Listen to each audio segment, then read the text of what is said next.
is Scotiabank Arena, the home of the Toronto Maple Leafs, who as of yesterday will officially host playoff games as they clinch their playoff spot. But before that begins, on April 11th, Scotiabank Arena will welcome home a local favorite and die-hard Leafs fan.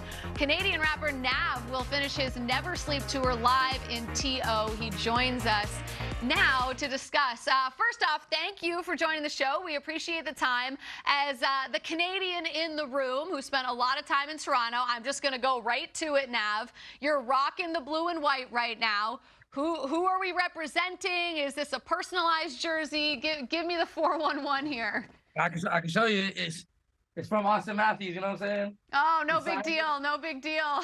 Very nice. So what, Got you, Austin and Justin Bieber just hanging around in the off season, or what?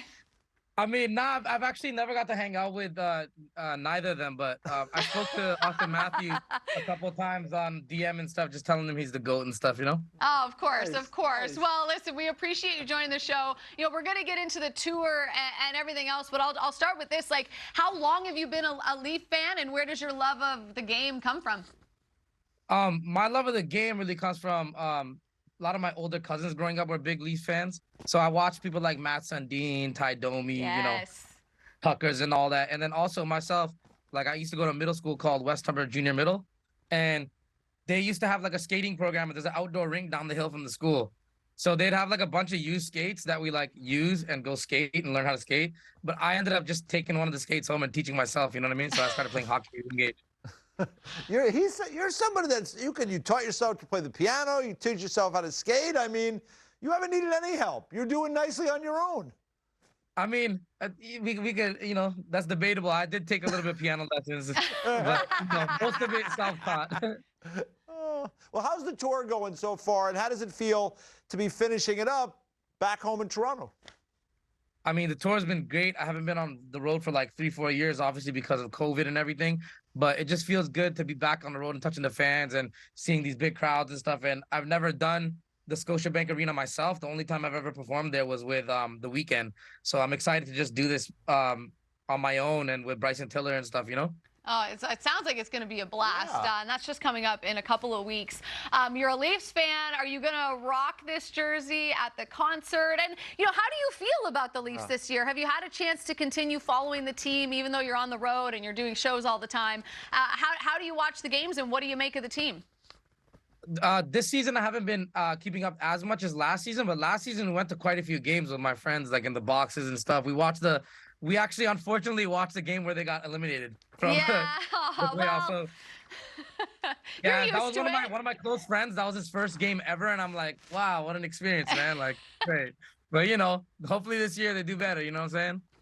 Well, listen, I think they've got a chance to do I better. agree. We're feeling better about their chances this year moving forward. You mentioned, you know, learning, you know, kind of teaching yourself to play hockey. I see in the notes there you were playing at this Sunnydale Acres rink. I mean, what was that like?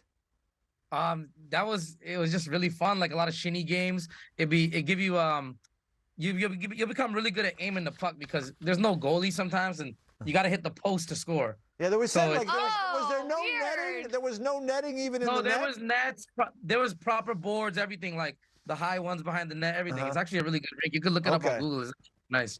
Okay, I All like you right. got to hit the post to Yeah, all score. right. It's interesting. Yeah, well, with no goalies, you got to Yeah, hit the post so yeah. you turn the nets over, one or the Yeah. other. That's it. So. Totally. Let me ask you this. You know, in sports and in hockey in particular, right, we always talk to guys about, like, what's being played in the room? What gets you amped up for a game? What gets you feeling good before puck drop, right? And the types of music and playlists that go on throughout the league, they vary. They're all over the place. So I'll ask you this. What is a pre-concert sort of warm-up for you? Is this a thing that happens for artists? Like, are you listening to a certain type of music before your own show to get you set? Or give us kind of the background on a pre-show routine for you. Pre-show routine is really like just like visualizing the end result of coming off the stage, feeling happy. And then, you know, obviously take a couple of shots of tequila to get the nerves off. And then if I had to pick a song that I listen to before I come on stage, it would be 20 Minutes by Lil Uzi, because that song's all about 20 minutes before he goes on stage. Oh, cool. I've never heard it. I'm going to have to look it up. That's a good idea. And just for the record, we do a couple of shots of tequila before our show, and it's 5 days a week, so it can be a little much. Our tolerance, though. Our tolerance. Way up. What is it? I always wonder about, hockey players are performers. You're a performer. What is it like to be in the big arena and in the moment when everything is kind of going on around you and you're kind of controlling the whole group? It's a little bit like, obviously you get some nerves before you get on stage, but I like to say that, like, once I get on stage and the ears are in and I hear, the music playing in my ears, I'm just ready to go. I just autopilot, you know what I mean? And I think hockey players can relate. Yeah, I think so, too. Yeah. I think, we've heard a lot of athletes in general talk about this idea that once they're in the game, regardless of what's going on, will I be traded? I'm not having a good, whatever it is, once they're playing, they're just playing. They're in it. That's what they've done their whole lives. So it kind of comes naturally. For any viewers that are watching now that don't know who you are, don't know what type of music you bring to the table, give us kind of the background on the album. What can fans expect? I'm sure a lot of people watching here in the United States are going to get on the internet and Google you and look up your music. What will they find? A lot of personal lyrics and a lot of great production by myself and as well as my close peers, and just really good quality music. And we have songs where it's like a personal moment or a party moment or a sad moment. So it's a little bit of everything for everybody. Very nice, very nice. Where, I mentioned at the start, I read up on you kind of self-taught with the piano. Were you always somebody that was into music as a small child?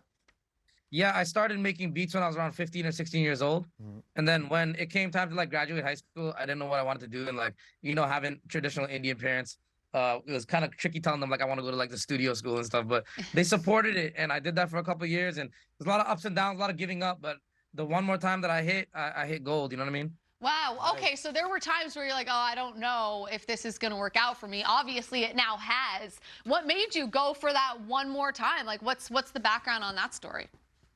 I feel like you have to do a lot of things that you don't like to figure out what you do like. So I worked some jobs and did some odd jobs and some stuff like that made me really realize that what I actually want to do. Yeah, sometimes you think, oh, I'm not going to do it anymore. You try something else, and you're like, nah, this ain't it. What was the worst of those jobs? What was something you did that you were like, no? Oh my God, Cheese Factory. Cheese Factory! I never knew cheese was this heavy. It's so heavy, and it hurts your back. And I got these old people working with me that, they're not going. They're good with their life at that point. I'm young as hell.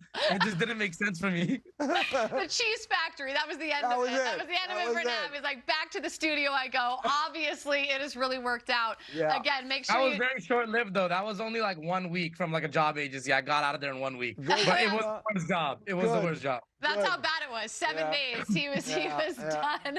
Well, listen, congrats on the tour. Congrats on the show coming up at Scotiabank Arena April 11th. As we say goodbye, if you had a goal song, a song that would play after you scored a goal, Nav, what would it be? It'd be Never Sleep, featuring Travis Scott. You know what I'm saying? Little baby. I love it. Right. I love it. I like it. Congrats on all the success. I'm glad you're not still working at the Cheese Factory. Yeah. And we appreciate the time. We'll keep an eye out for you. Thank you.